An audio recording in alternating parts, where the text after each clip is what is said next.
Hello, I'm Dr. Amara, and I am a fetish doctor.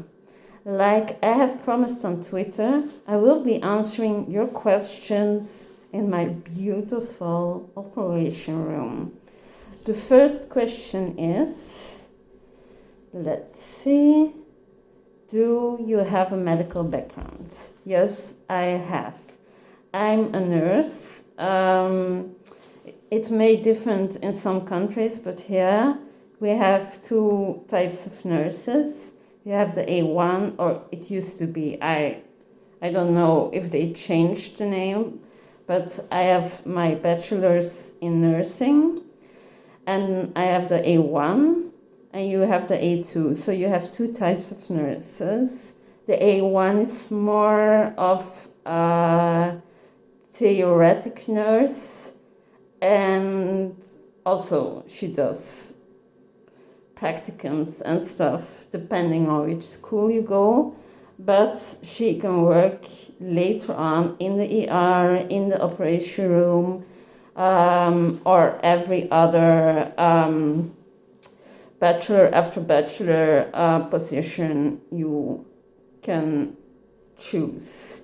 You have the A2 nurse, and that's the nurse that's more on practical based nursing, and they can't work in the ER. But I have my bachelor, so I have the A1, and I have a master in healthcare management. Oh my God. The second question is, where did you learn your amazing technical skills? I kind of learned them in the hospital because at my school, there's a couple of schools, but at my school, we didn't have much practical lessons. I remember still my one and only exam to work in the clinic was, oh my God, what was it? It was changing a bed, but only a small piece of the bed, just changing the sheet where you move the patient up and down. And then I have to shorten a wound drain. And then I just could practice on all the patients in the hospital. So most of my skills I learned during practice at the hospital, and I'm a firm believer that every nurse learns the most after graduating, because then you're on your own. You learn that not every routine can be categorized and can be on a list. As a nurse, you have to just adapt to things, and not everyone is simple to do stuff on, or some bodies are not as simple. So I learned most of my skills I learned practicing in a hospital, and because I was I wanted to learn a lot. So I decided to do interim work so I could be on several departments in the hospital. It ranged from operation room to the ER, from geriatrics to pediatrics. So I'm very grateful actually, because you get so flexible and you get used to adaptment, and you get used to all the skill sets, because if you work in one department, sometimes some skills go to waste. So I just learned most by doing it. And I think patients may disagree, but I think that's the best way to learn. What is your favorite MedFed practices and kinks? I think it's obvious, gloves. I love gloves.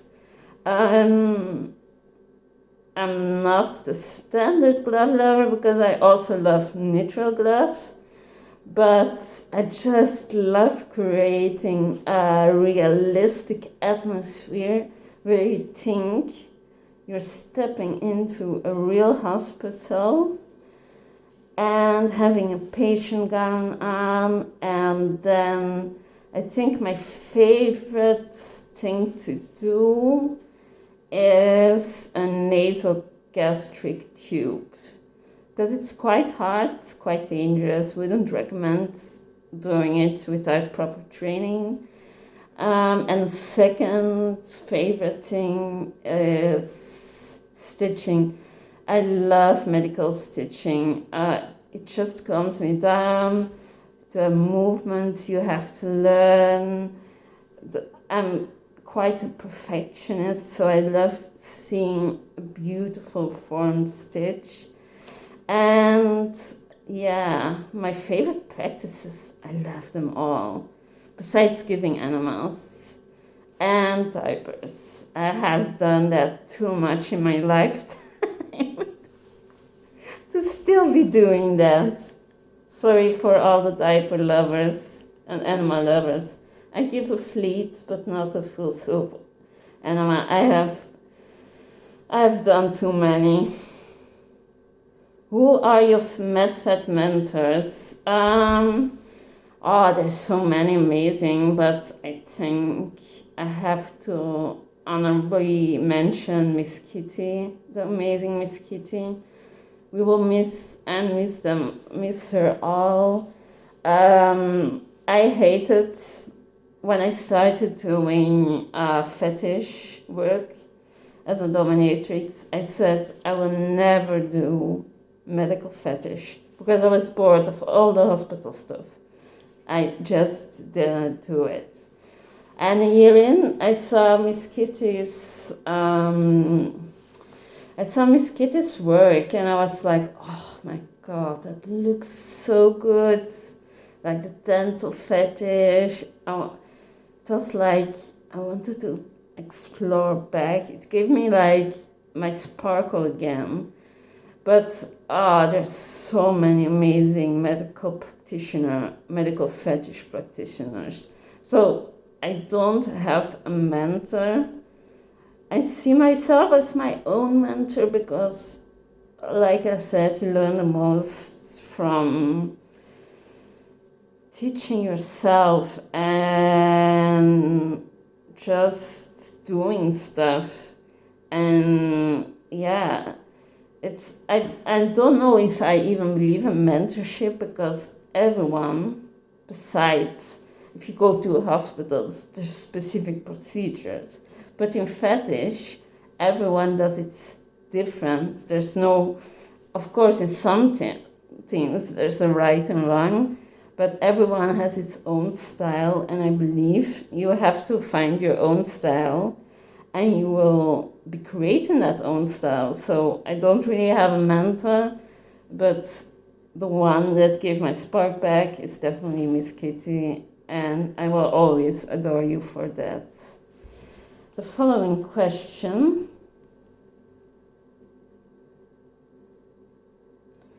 is the most difficult skill procedure. That's a good question. I think a bladder catheter in some women. Nurses will know what I mean.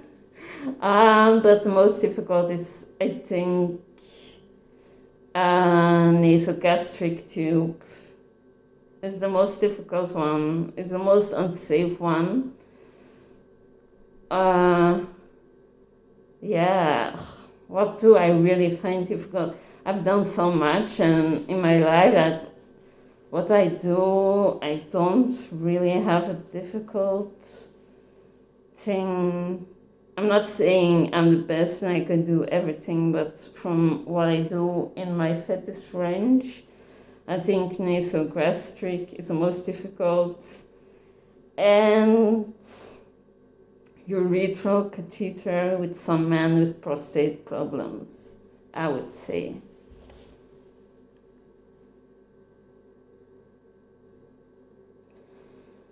What is the most common method mistake which leads to injury? I would say urethral catheter.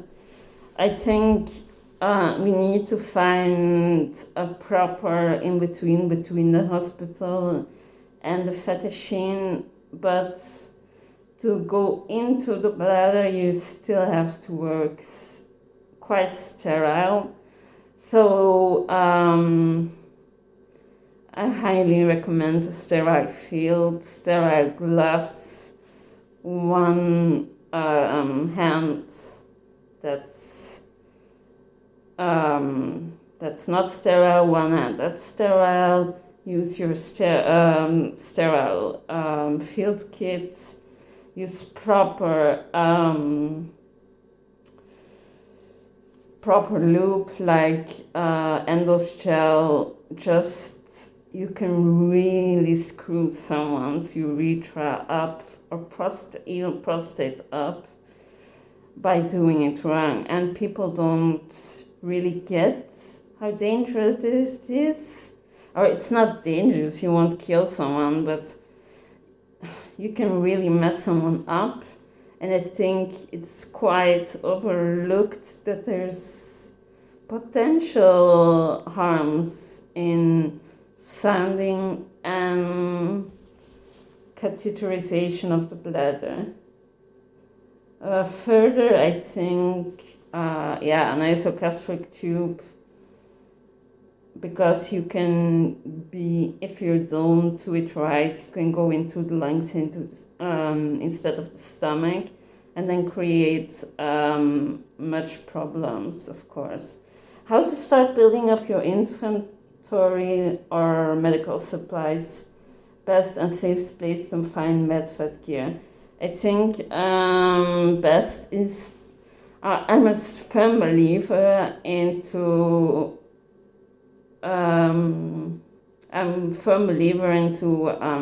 investing in yourself, but invest smart. I've not started with all this gear. I started in one room, standard, just a stupid room with a massage table, and every time I worked up and find things on eBay and try to fix it yourself. But for medical, in Europe, you can really buy medical supplies super easy, and so it doesn't really cause issues for me.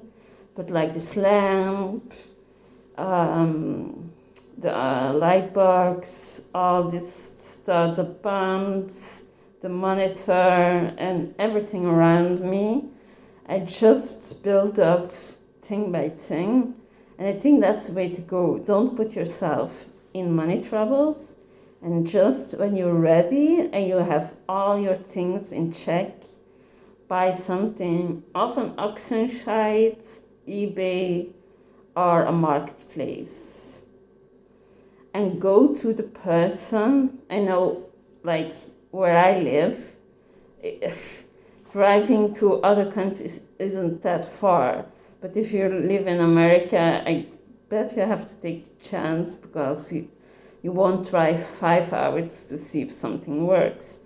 But also this table I have the Medimatic gynecology, urology table, and I fixed it with help of someone amazing. So that saves up a lot of money, and learn to fix up your stuff yourself, because you only have yourself, and just go places. Like this RX box comes from a former dentist. This lamp also. What comes? The teeth whitening lamp also comes. And I think I spent on the Libox lamp, and the teeth whitening was about for €50. I don't know what's that in dollar. But you can really find cheap stuff if you search for it.